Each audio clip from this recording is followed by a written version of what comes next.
Un des plus gros facteurs d'inégalité salariale, c'est le fait que le travail reproductif, c'est-à-dire ce travail parental, incombe encore aux femmes, ce qui fait que les femmes se mettant massivement à travailler, elles ont conquis le droit d'avoir une deuxième journée de travail en une seule, mais aussi elles se sont retrouvées à devoir faire des aménagements dans leur vie professionnelle, et donc tout ça se noue dans plein d'endroits, mais en particulier dans le moment de l'arrivée de l'enfant.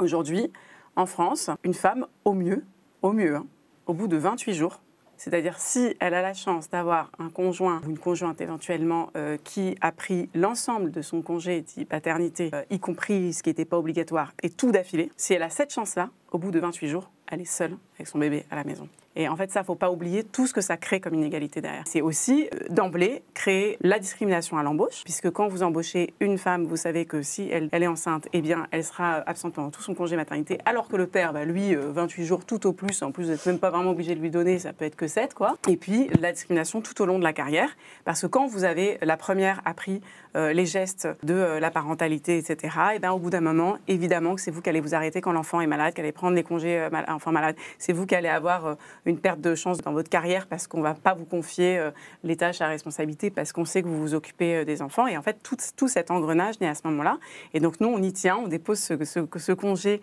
d'accueil parce qu'il était temps de changer congé paternité.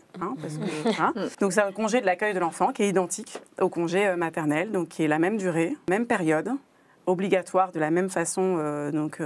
voilà, au minimum sur la période où c'est obligatoire pour les femmes, les 6 semaines postnatales. Et voilà, même durée, c'est aussi important de se dire que si une femme elle est en congé pathologique avant l'accouchement, c'est qu'en fait elle a besoin de s'arrêter, donc elle a besoin de quelqu'un à ses côtés.